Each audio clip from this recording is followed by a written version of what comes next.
नमस्कार आप सभी के। हर हर महादेव। आज हम एगो बहुत सुंदर हवन गीत लेके आयल बनी। सुनी जा, आप सबके बहुत अच्छा लगी। लाइक और शेयर जरूर करब जा, कमेंट करके बताएब जा आप सबके गीत कैसन लागल हो।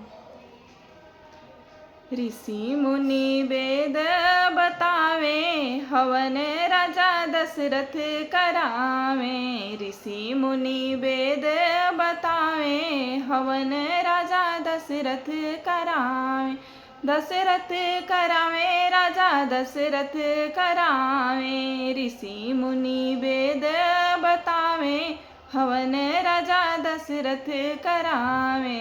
ऋषि मुनि वेद बतावे, हवन राजा दशरथ करावे।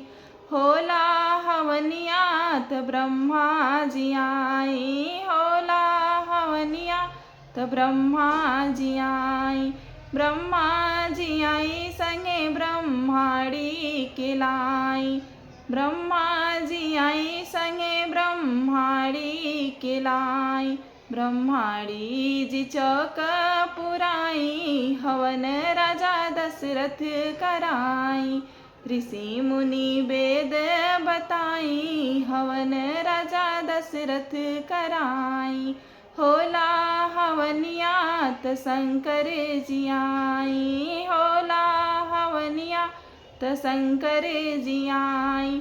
शंकर जी आई संगे गौरा के लाई। शंकर जी आई संगे गौरा के लाई।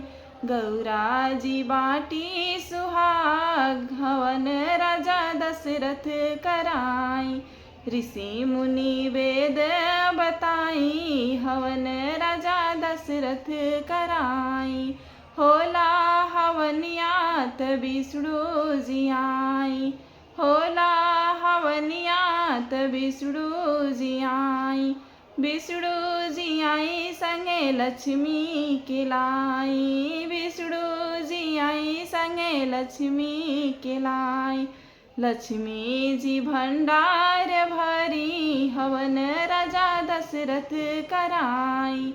ऋषि मुनि वेद बताई, हवन राजा दशरथ कराई।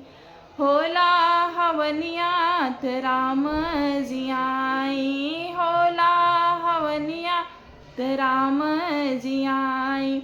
राम जी आई संगे सीता के लाई। राम जी आई संगे सीता के लाई।